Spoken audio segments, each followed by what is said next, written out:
Hey, I'm Ashley Hicks, and I'm an automation tech here at Ready Arc Welder Rentals for the BotX system. And I am Doug White. I'm a field service automation technician. And today we're going to show you how to do some preventative maintenance on the BotX system.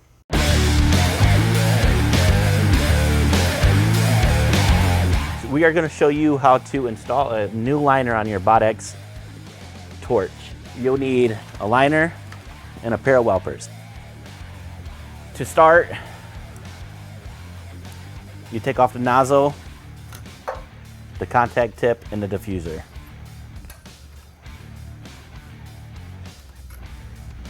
I like to put the robot straight to make the torch and the liner a lot easier to go in.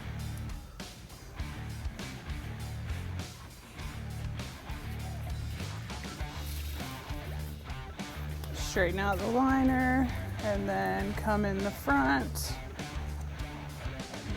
Slide it in.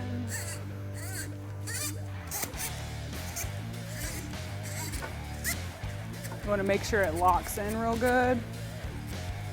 And then I'm going to push this all the way in till it locks back. Take the liner gauge, slide it all the way on. Again, just make sure your liner is pushed all the way back. And then you're just going to cut it here at the end with your welpers. And then you just reverse the process back.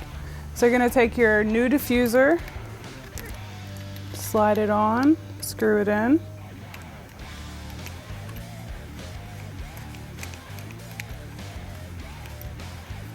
And your new tip. Before you put the nozzle on, you want to make sure everything's tight. Snug.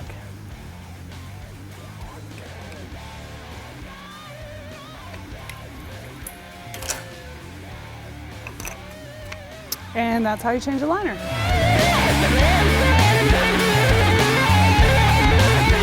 So if you go to power up your robot for the first time of the work day and you see in the top left corner, no option to boot, what causes that is there's an SD card in the controller and it came loose. So I'm gonna show you how to fix it. So on this part, you see a tab that looks like an SD card that says do not remove.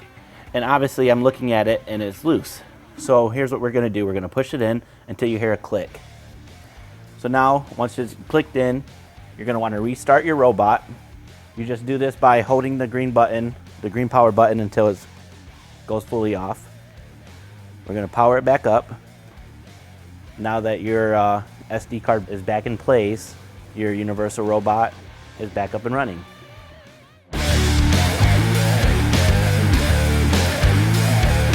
The next topic I would like to cover would be the drive rows.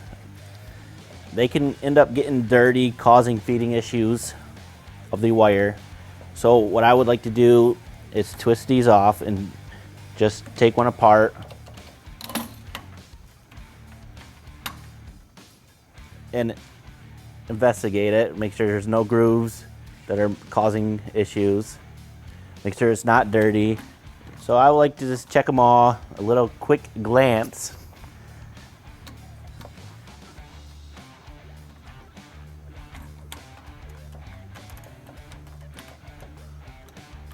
And then you lock them back in place and close it.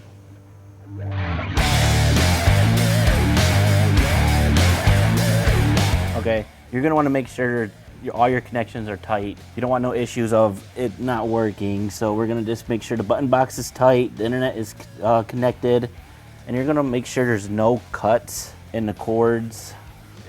And then I come to the other side of the controller to see if the power cable for the arm is connected and ensure there's a little bar that says open here. You wanna make sure you twist the part where it's not lined up with the open part anymore, just to check the cords. Everything is connected and it looks good.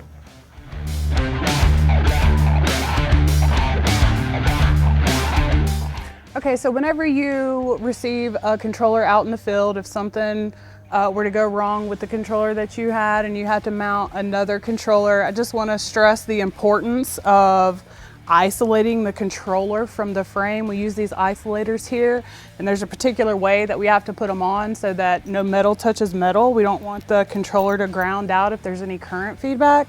So how we do this is we have a 1/2 inch bolt, and then we have a metal washer and a insulator washer.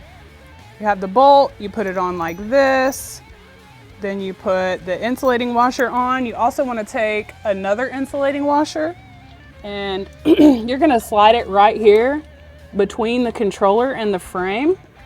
You're going to line that up and put that bolt in. Then you're also going to take a nut, put it on the bottom there, and you're just going to tighten that up.